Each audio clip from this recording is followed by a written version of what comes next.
In 1995, a man wrote a letter from his prison cell. In this letter, he said that more than 30 years ago, he watched his mother murder his 4-year-old sister by stomping her to death. That letter triggered a new investigation into a case that should have been properly investigated in the first place. This is the case of Michele Morgan, and a story that should never have been forgotten. You want me to stay, but I'm built to kill. The sound of your voice, it gives me a thrill.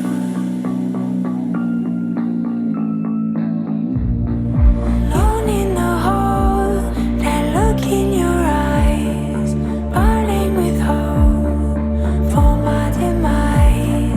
Top of your lungs, I drown out your cries.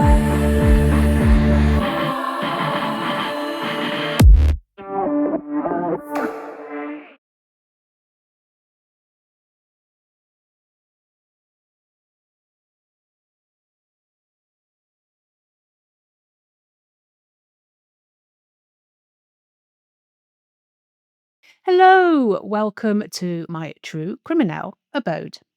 As ever, you are very, very welcome. Today's case is about a 4-year-old girl who was seen by doctors again and again and still sent back to the home that would kill her.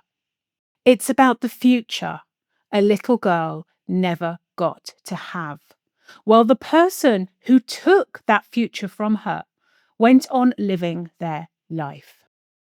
Before I tell you about this incredibly sad story, a quick trigger warning. As ever, this case does involve the murder of a child, and as I always say, your mental health comes first. So please look after yourself. So with that, let's get on with today's heartbreaking case about Michele Leanne Morgan and a story that should never have been forgotten.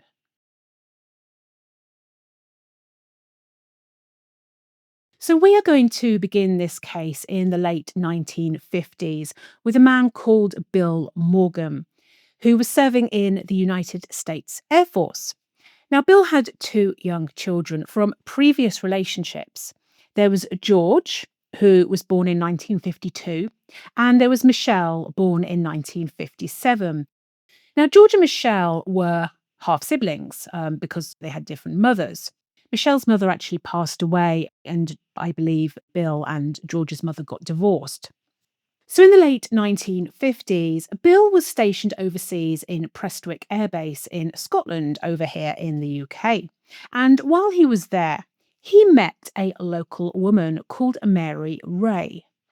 The couple fell in love and married, and they actually went on to have a daughter called Sharon together whilst they were in Scotland. Now, around this time, Bill received a new posting back in America at Scott Air Force Base in St. Clair County in Illinois. So in 1960, Mary and Sharon left their home in Scotland and emigrated to America to be with Bill. So by 1961, Bill, Mary, and Sharon were now living together in a small farmhouse near Mascouta, about 4 miles away from the Scott Air Force Base. And they also had Bill's 2 children, George and Michele, now with them, who up until this point had been staying with their grandparents whilst Bill was posted overseas. George was around about 8 years old by this time, and Michele was around about 3 or 4 years old around this time. So when Mary arrived in Illinois, she became stepmother to both George and Michele. And with Bill working long shifts at the base, the children spent most of their time at home under Mary's care. And at the time this case takes place, Mary was actually pregnant with twins as well. So you get the idea. It was a pretty hectic household. She had Sharon, who was very young still, around about a year old. She had Bill's 2 young children from his previous relationships, Michele and George, and then she was pregnant as well with twins. Now, the family's home was rural and fairly isolated, with few neighbours and little outside contact. Life around Scott Air Force Base was often transient, with families regularly arriving and departing. But away from the base in the surrounding rural areas, homes were spread out and neighbours tended to keep themselves to themselves. And so the result was a quiet, isolated ish setting. I mean, obviously, the families were social, it's a military area. Um, but it was a rural farmhouse. And crucially, this meant that there were fewer chances for anyone outside the household to notice what was going on inside of this newly blended family's home.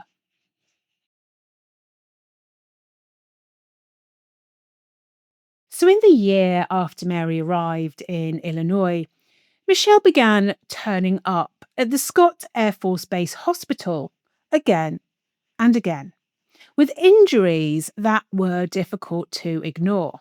She was only 3 or 4 years old during this period, yet she was treated more than 20 times for everything from bruises and burns to fractures. Some of the injuries were severe, things like a broken arm, a broken nose, multiple injuries to the back of her head, burns across her scalp and her back, deep bruising on her thighs and her chest. Other injuries were smaller, but constant, perpetual, like bruises, cuts, abrasions to her face and abdomen, and patches of hair missing from her head. Each time, Mary explained them away as accidents or fainting spells, insisting that Michelle collapsed without warning. But inside the home, the reality was clearly far, far darker. George, Michelle's half brother, later described months of escalating violence, beatings with objects, forced punishments, and long stretches of neglect in which Michelle received little care or comfort. Now, George was a child himself, he was 8, but he saw enough to understand that what was happening to his sister was not normal and not accidental, as Mary claimed. And George would later say that he was himself physically abused by Mary. He described being hit by the buckle end of a military Air Force belt. He was stabbed in the chest with a fork. One time he was kicked in the teeth because he dared to move when she told him not to move a muscle. He also claimed that when he was 7, he was playing with several girls who were neighbours, and his stepmother called him over and asked him whether he had been playing with dolls. Mary was devoted to her religion and asked George whether he believed in the Bible and God, and instructed him to tell the truth as the good book commanded. Now, even though George had been playing with dolls with his neighbours, he didn't want to admit to it. So Mary took him to a closet that contained the vacuum cleaner. She wrapped the cord around his neck and tightened it until George blacked out. Wow. What is it with these people who use religion as an excuse for violence? Maybe if she had herself read the good book, I doubt she would have found anywhere that says punish your child by strangling them with the electric cord of the vacuum cleaner. So poor little Michelle, she has been seen by doctors over 20 times already. It's 1961. Mary only arrived in the US in 1960, so this is a really, really short period of time. Now, doctors grew concerned enough to admit Michelle for nearly a month into the hospital to investigate possible epilepsy. I'm not sure how they came to that conclusion, but I guess, Mary is telling them that Michelle is fainting a lot and falling over, so it makes sense that that's something that they would investigate. as well as the abuse, you would think. But anyway, however, during Michelle's month in hospital, she didn't once have a single seizure. Not once. But what the staff did notice was that every time Mary walked into that hospital, Michelle became visibly distressed, crying and screaming. But despite the pretty damn obvious signs, nobody intervened. The signs were there. I mean, playing devil's advocate, in 1960 and 1961, there was no meaningful child protection framework. Mandatory reporting did not yet exist, and follow up was inconsistent at best. But still, it's downright frustrating. Because at this point, this little girl's life could have been saved. But instead, the hospital treated the injuries, documented them, and sent Michelle home each time with no system in place to protect her.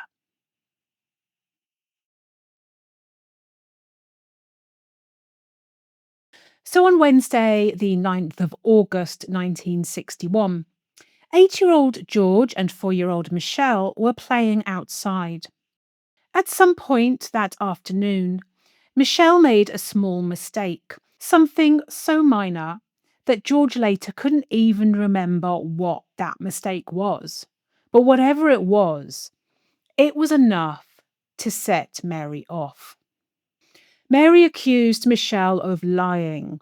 She obviously does not like lying in the same way that she accused George of lying. She's obviously somewhat obsessed with children lying to her.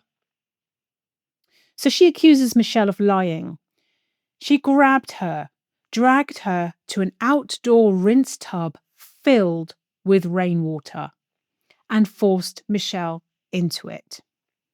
George watched as Mary held Michelle underwater, lifting her only long enough for the little girl to gasp and cry before pushing her head under again. When Mary finally pulled Michelle from the tub, she dragged her inside the house to the kitchen. George followed to the doorway and saw Mary force Michelle to lie on her back on the kitchen floor. Mary was wearing square-heeled shoes, kind of solid, blocky 1960s style shoes with really hard edges. And what happened next stayed with George for the rest of his life. Mary lifted her foot and brought it down on Michelle's chest. Michelle is 4 years old. Mary did it more than once. She did it, I believe, around about 4 or 5 times. Each blow driven by the weight and shape of those square heels. George later said that every time Mary's foot struck, Michelle's small body bounced like a rag doll. Now, poor little Michelle, she was seriously injured. But she didn't die straight away. I mean, she's been half drowned, viciously stomped on, so you can imagine the pain that she would have been in. And later that evening, as the family sat down for dinner, it was obvious that Michelle was seriously ill with internal injuries. She was quiet and pale, and partway through the meal, she began vomiting blood clots onto her plate. Clots that George would later describe as looking like raw liver. Now, Bill was home by this point, and he looked startled because, of course, he hadn't been there during the day. He had no idea. Apparently, he had no idea of what had taken place during the day. He asked Mary what was wrong with his daughter. Now, I don't understand this bit because George said the two adults stepped out of the room to talk. As Mary left, she told Michelle to finish her dinner. What an absolute callous bitch. This poor little 4-year-old girl is throwing up blood clots. And Mary is saying, finish your dinner. I'm not entirely sure why Bill didn't get his daughter help straight away, but he didn't. She's throwing up blood clots. What the actual hell? And to make this fact worse, years later, a forensic pathologist said that had Michele got help straight away, the injuries would have been survivable. It wasn't until the next morning, when Michele complained of feeling dizzy and nauseous and had weakness in the legs, that she was rushed to the hospital at Scott Air Force Base. But tragically, despite the doctor's efforts, Michele's injuries were just too severe. And 2 days after the assault, on August the 11th, 1961, Michele died from massive internal trauma. Michele's funeral was held the following day. During the service, George tried to tell relatives that his stepmother had murdered her, but nobody listened to him. Mary had told the authorities that Michele had fallen from a woodpile whilst chasing rabbits, because Michele was apparently always falling and fainting, despite spending a month in hospital and not a single fall or a single faint. That's what she told the authorities. A local newspaper at the time even reported that Michele had died after falling whilst chasing a rabbit under a bush. And that was the version of the story that people who knew the family accepted. And within a year of Michele's death, the family was gone. Bill, Mary, George, Sharon, and the twins, because Mary has now given birth to twins. She was pregnant whilst she killed her stepdaughter. But they all left. Michele remained behind in an unmarked grave because her family couldn't even be bothered to get her a gravestone. And with that, Michele's real story was buried with her.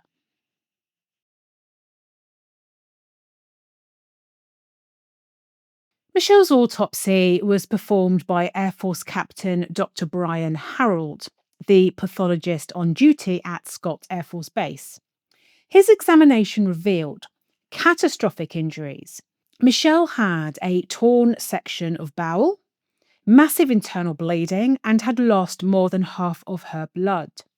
Losing that much blood internally means that she would have been in extreme pain for hours. She also had patterned bruising, repeated distinctively shaped marks that told Dr. Harold that she'd been struck with an object and basically not injured in a fall. He didn't know exactly what the patterns and the bruising was because he had no idea about the shoes. But obviously, in hindsight, we now know it was those shoes. But that's the force that Mary used on that little girl. Michele's official cause of death was recorded as internal bleeding caused by blunt force trauma to the chest and abdomen. Dr. Harold also found signs of previous harm, 2 healed rib fractures, a healing skull injury, and older wounds on her head and her thigh. These injuries showed a longer history of abuse, separate from the final assault that killed her. But nothing happens. In fact, the family leaves. 3 years later, in 1964, the Air Force conducted a follow-up review of Michele's case. Several Air Force physicians re-examined the autopsy and concluded that her injuries were the result of abuse, going so far as identifying her injuries as consistent with battered child syndrome. Now, this was a newly recognised concept at the time. I think at the time of the original autopsy, this wasn't a thing, but 3 years later it was. But either way, the original autopsy showed that there was something dodgy. A follow-up review showed that there was something dodgy. So now Mary's arrested, right? Of course she wasn't. Even with those findings, no agency took responsibility for investigating. So basically, the Air Force said the assault occurred off base, and it was therefore a civilian matter. The local authorities, on the other hand, argued that the family were military dependent and should fall under military jurisdiction. So each side were arguing and waiting for the other side to act. And neither side actually did act. Hello? A child was murdered? Who gives a crap? Who investigates? Just somebody do it. Somebody investigate. It's crazy, right? And then, 15 years later, it transpired that Michelle's case had sat untouched in the coroner's office when a retiring county coroner was clearing out old files. Michelle's incomplete paperwork surfaced. He didn't remember the case, so he listed pneumonia as the cause of death and filed the death certificate in 1976, 15 years after Michele died. Did no one think to double check anything like, I don't know, check hospital charts, review her long history of injuries? I mean, it wasn't malicious, but it sure as hell was negligence. And either way, her death certificate was filed 15 years after Michele died and said she died from pneumonia. What the hell? So, altogether, there was a series of mistakes that kind of helped keep Michelle's case buried and the truth of her murder hidden for what's going to be 35 years.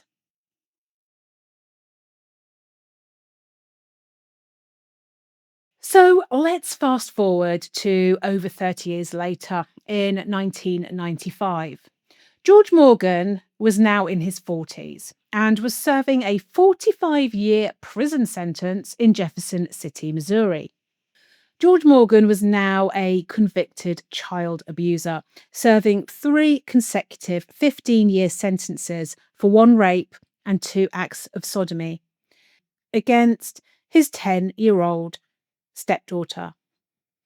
So, just as Mary abused her stepchildren, George grew up to do the same thing. It beggars belief, doesn't it? When you grow up feeling abandoned and then abused by a step parent, you know how that feels. So, why would you then go on to do that to another child? I know the abuse was different in the sense that Mary's abuse was physical and, George's was sexual. But come on, surely as a human being, you would make sure that children in your care do not suffer the way that you did. But that's the thing with trauma. It doesn't always produce the opposite behavior. Sometimes it produces the same behavior, not because the person necessarily wants to cause harm, but because their sense of boundaries was destroyed, their understanding of normal was damaged. Abuse from a young age affects the brain's wiring. So empathy can be disrupted, things like that. Now, George carried trauma over Michelle's death for decades, and that would have shaped the person that he became. And it just goes to show how bad the abuse in Michelle's home must have been. But it's never an excuse, it's never a justification, obviously. It's just a psychological reality. Not always, obviously. A lot of people don't go on to do the same thing, but far too often it is. And that's why it's so important that people get that help before they go on to offend. Anyway, apparently George denied the charges, but that's the sentence he got. He also said he would never take a deal if one was ever offered. But anyway, during George's incarceration, he began researching his family history. I don't know why. I'm going to speculate it was something to do with his birth mother, perhaps, who, her and Bill had divorced when he was young. So, I'm guessing that's what it was to do with, but it's pure speculation.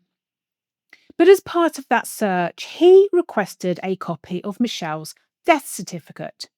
And what he received made absolutely no sense because the certificate had been issued, as we know, 15 years after Michelle's death in January 1976.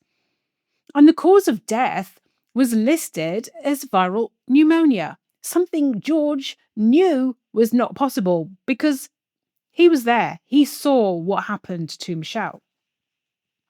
So on August the 21st, 1995, he wrote to the St. Clair County Coroner's Office explaining that the certificate was wrong and that when he was 8 years old, he had watched his sister being murdered by his stepmother. His letter eventually reached Coroner Rick Stone, and Stone later admitted that he was skeptical. I mean, George is in prison. He was a convicted child abuser. So you're going to be damn skeptical. But there was something in George's tone, the bluntness, the lack of self-interest, because he said he didn't want to deal, which was a big one. You know, when you say you don't want to deal, that's a big one. And that made Stone pay attention. And he wrote back and they exchanged letters.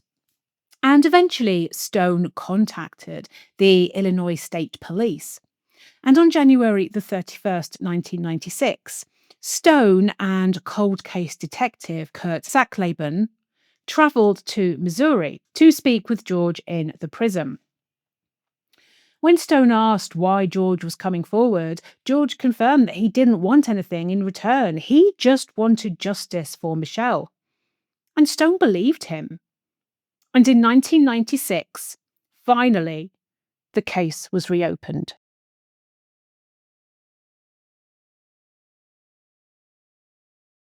So investigators are faced with kind of an immediate problem. How do you prove a homicide from 1961? But they had one advantage. Michelle had died at a military hospital, and military hospitals do not destroy their records. So their search led them to Air Force Captain Dr. Brian Harold, who was, if you remember, the pathologist who had performed Michelle's original autopsy more than 3 decades earlier. He was now living in Florida and had his own private practice. When they called him, Dr. Harold actually told them that he had been waiting over 30 years for somebody to ask about Michelle. He had been unhappy with the circumstances of her death. I'm not surprised. Now, there has been criticism over the years about how so many people failed Michelle, and generally, Michelle was clearly failed by a lot of people. But in the case of Dr. Harold, I think the failure was largely bureaucratic. You know, he did his job, he completed the autopsy, he documented the injuries, he filled in the report. And then what happened after that was outside of his control. And as we've seen, you know, there was this jurisdictional confusion going on between the military hospital and the county coroner's office, with each side saying it was the other side's responsibility. So there wasn't much he could do, and the case just kind of slipped through the cracks. Could people have done more? People can always do more. But the system in place at the time made it far too easy for a child like Michelle to be lost in paperwork.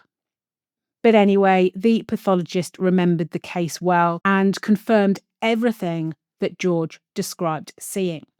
George had even described the shoes Mary was wearing, and these matched the findings from Dr. Harold's suspicions 30 years earlier.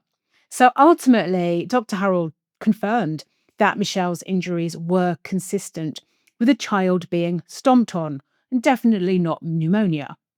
As part of the reopened investigation, the rediscovered autopsy and surviving medical charts were reviewed by medical staff at Scott Air Force Base. Their findings matched Harold's exactly. Basically, everybody that looked into this just said, you know, she was beaten to death. She did not die from pneumonia. She was beaten to death. So with these sort of independent medical opinions now aligning across the decades, the truth was coming to light. But the investigators still needed to confirm it. So in December 1996, they made the decision to exhume Michelle's body. After 35 years, they needed to know whether her remains would still reflect the injuries described in the autopsy and George's account. Now, it was pretty grim. The small wooden coffin had not held up well in the 35 years in the ground. After opening Michelle's grave, investigators had to sift through the soil for the bones and bone fragments. But it was the only way to confirm what had happened to her. Forensic pathologist Dr. Janice Ophoven examined the remains and ordered x-rays of Michelle's bones. And even after decades in the ground, Michelle's bones still carried the marks of the violence that she had endured. 2 of her ribs showed healing fractures. Her left upper arm had a significant healing break. Her nose had been broken. The back of her skull bore signs of repeated impact injuries. Ophoven said that the facial trauma was so severe that had Michele survived, she would likely have needed reconstructive surgery. That's horrendous. None of Ophoven's findings contradicted the original autopsy. In 1961, Dr. Harold had been able to see the soft tissue injuries, the torn stomach, the internal bleeding, the bruising, in the shape of the shoes. But those soft tissue injuries, they disappear, obviously, with decomposition. And then what remains are the bones. And 35 years later, the bones told exactly the same story, a story that matched what George had described. So even after 35 years, Michelle's body still spoke for her. And what it said was enough to move the case forward and find that despicable woman that did this to her.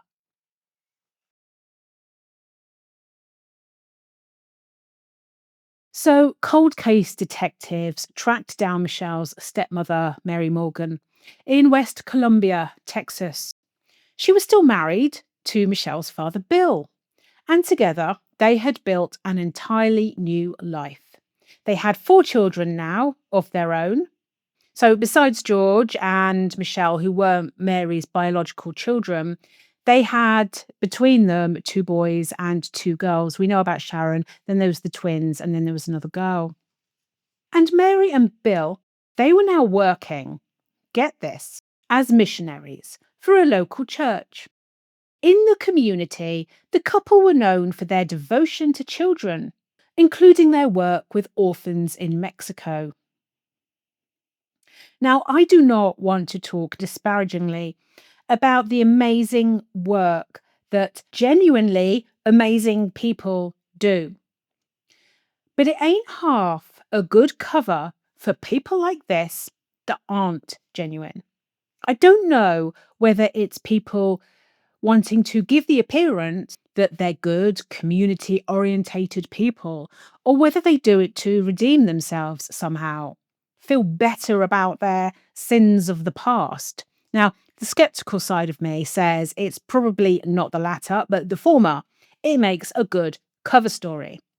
In fact, after Mary had been charged, Pastor Hankins of the Christian Centre Church was allowed to visit her and told her that they weren't ashamed or embarrassed of her, and there were a lot of people praying for her. To which Mary said, quote, "I know that because I've got peace." End quote. How exactly could she have peace unless she didn't care? Therefore, missionary work was never really genuine, was it? I don't believe. So when detectives questioned Mary about Michele, she claimed she didn't remember. She said she didn't recall broken ribs. She didn't recall the month-long hospitalization. She didn't recall the injuries. She insisted she had no memory of anything unusual. On December the 6th, 1996, a reporter stationed outside the house called the police to say that the Morgans were loading their van and preparing to leave town. Officers intercepted them in Montgomery County, Texas. So, If you don't remember anything, then what the hell are you fleeing for, huh? Anyway, Mary said that they were driving to Illinois to speak with an attorney. The authorities didn't believe her, and she was arrested.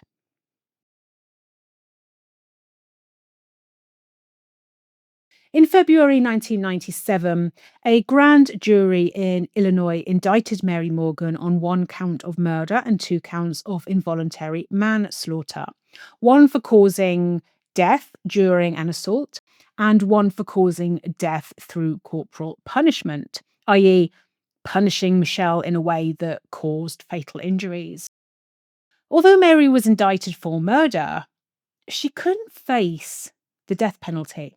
And this was because the crime occurred in 1961. So she had to be sentenced under the laws of that time. And the death penalty in 1961 had been ruled unconstitutional. Therefore, 30 odd years later, life in prison was the maximum that she could get. Now, after the indictment, Mary's legal team negotiated a plea agreement, and Mary agreed to plead guilty to involuntary manslaughter, which, under the law at the time, i.e., in 1997, carried a maximum term of 8 years. Still not enough, but that was the maximum term. But of course, the judge won't be able to actually sentence under the 1997 law. But that was the term that Mary agreed to when she pleaded guilty. Mary was undergoing cancer treatment at the time, and her lawyer said that she accepted the deal because she wanted to put the case behind her and reduce the strain on her health. Now, her bail was set at $1 million, and she posted it and remained under house arrest whilst awaiting sentencing. So, because Mary had pled guilty under the plea agreement, there was no trial and the case moved straight to sentencing. At the hearing, Mary's four biological children supported her. They supported their mother, insisting that she was innocent. They had grown up with a very, very different version of their mother. A woman they believed in their heads was loving, devout, and incapable of the violence described in court. But, and I said in their heads, because the cold case team's investigation revealed that after Michele's death, Mary's four biological children had collectively visited emergency rooms more than 150 times before the age of 5. Injuries included things like burns after an iron fell on one of them, lacerations, ingesting penicillin, falling on the stomach from a bunk bed, so genuinely falling. Now, given these findings, it's really bizarre that the children defended her 150 times before the age of 5. I don't even know what to say about that. I mean, if they were defending her because she genuinely hadn't done anything, that would make more sense, because it would make sense that she might have treated her stepchildren different to her biological children. But 150 times in hospital, she clearly didn't treat them any different. And in fact, the forensic pathologist, Dr. Janice Ophoven, believed that the children were abused. And the medical findings basically confirm that. So why did the children deny that? Now, this could be a sign of trauma bonding, which is like it's like a Stockholm syndrome-esque type of thing. It's not the same, but it's that kind of idea.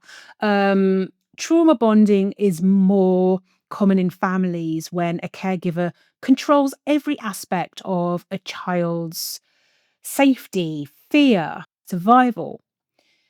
The caregiver kind of alternates love and cruelty, and the child's instinct is to cling to them rather than rejecting them.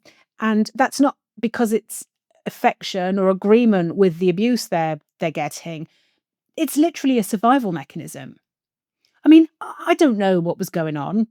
That's a possibility. I mean, it would be something like that for them to be denying what was clearly abuse. But what also astounds me is Bill Morgan also defended his wife. Michelle and George were his biological children. As any parent will know, you put your children first, period. Bill told the court that George was lying to reduce his own sentence. He turned on his own son. Now, I understand. I mean, it's difficult with George because he was, a convicted child abuser by this point. So I'm guessing there's, going to be some animosity there. But he still defended Mary, even if he didn't like George, the adult. George was a child when this abuse was happening, and Michelle was dead, for God's sake. Bill claimed he didn't remember how Michelle died. Quote, "There was no reason to go into detail. She was gone." End quote. You would think the fact that your child has died is enough reason to go into detail. You would think the fact that the murderer is going to be looking after your future children, your other children, is also a good reason to go into detail. Do you not think? I don't get it. He knew what was going on, in my opinion. I mean, Michelle was taken to the hospital 20 times. Doctors had repeatedly suspected abuse, yet Bill repeatedly dismissed their concerns as accidents. His other children, 150 times. So he knew what was going on.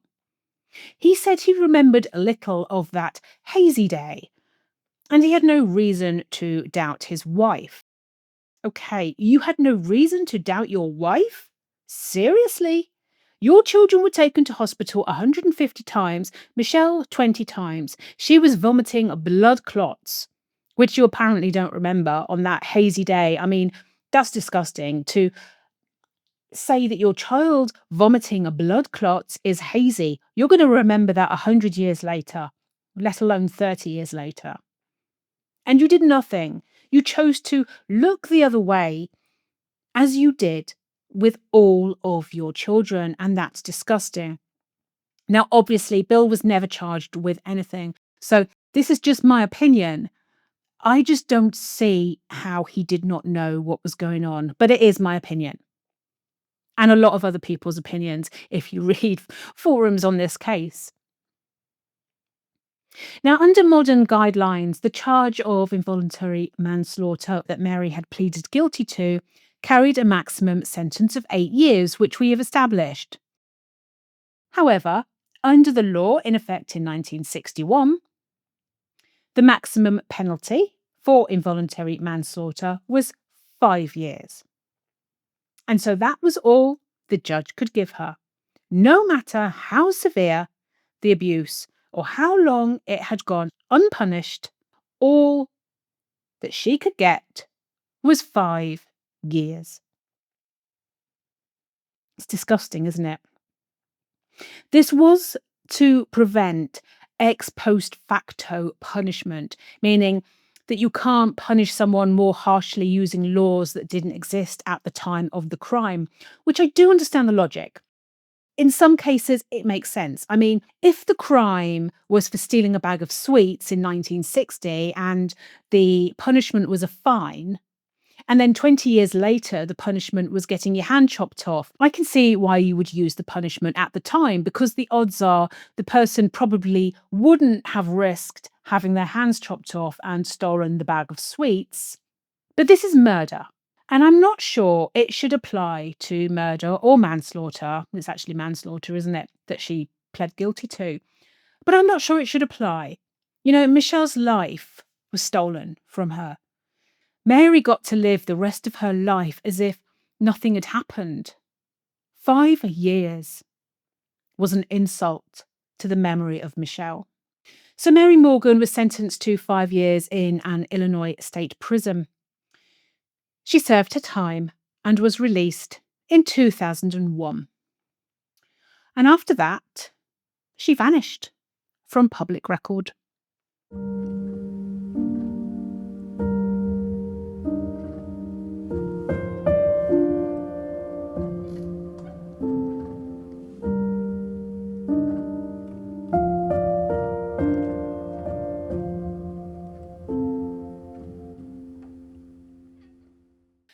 George was released from prison in 2023. He remains under strict supervision until 2036 and is still legally serving his time, but in the community. I mean, he abused a child. Should he be walking free? I don't think so.